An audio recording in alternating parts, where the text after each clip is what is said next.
Hey everyone, welcome back. As we head into the final stretch of the year, it's time to get serious about your investments. Today, I'm going to walk you through essential tips and insights to help you make the most of your Q4 investments, maximize your gains, and set yourself up for success heading into 2025. And don't forget, after you've watched this video, be sure to check out the description below for some valuable resources that can help you continue your investment journey, including guides, tools, and other videos to take your strategy to the next level. So, stick with me and let's get started. First things first, before making any investment moves in Q4, you need to take a step back and assess your current portfolio. How have your investments performed so far this year? Are there any underperforming assets? Perhaps some have exceeded your expectations. Now is the time to do a thorough review of your holdings and make adjustments if needed. For example, you might want to rebalance by reducing exposure to overvalued sectors or increasing positions in areas with growth potential. But remember, don't make decisions based purely on recent performance. Always consider long-term goals. Make sure to consult with your financial advisor or investment professional to ensure your Q4 strategy aligns with your financial objectives. Next, let's talk about identifying market trends and opportunities. In Q4, certain sectors may present unique opportunities based on the time of year and current market conditions. For example, tech stocks might surge due to holiday sales, while energy stocks may fluctuate depending on global events. Keep an eye on sectors that are historically strong in the final quarter and stay informed about macroeconomic factors such as inflation, interest rates, and potential policy changes.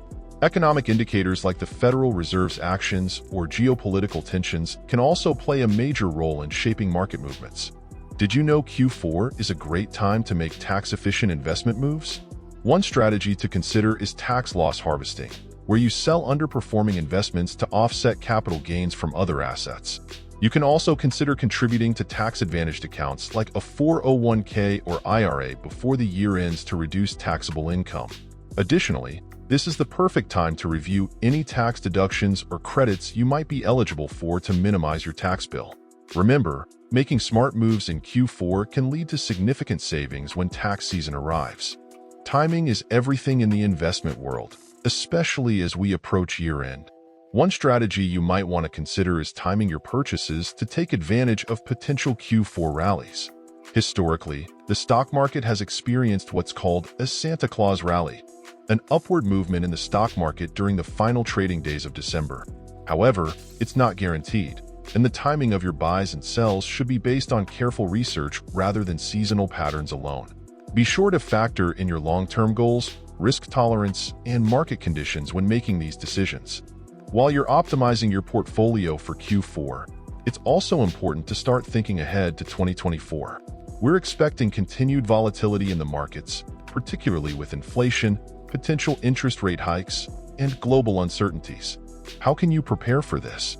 Diversification is key. You'll want to have a well-balanced portfolio that can weather market fluctuations. Focus on investments that offer stability during turbulent times, such as bonds or dividend-paying stocks. And don't forget about opportunities in alternative assets like real estate or commodities, which can act as a hedge against market volatility. And that's a wrap on our Q4 investment tips. I hope you're feeling more confident and ready to make some strategic moves as we approach the end of the year. Remember, a strong Q4 can set you up for an even stronger start to 2025. If you found this video helpful, make sure to give it a thumbs up and subscribe to the channel for more tips on investing and personal finance. And before you go, don't forget to check out the video description below for valuable resources, guides, and links to other videos that can help you continue your investment journey. Thanks for watching, and I'll see you in the next one.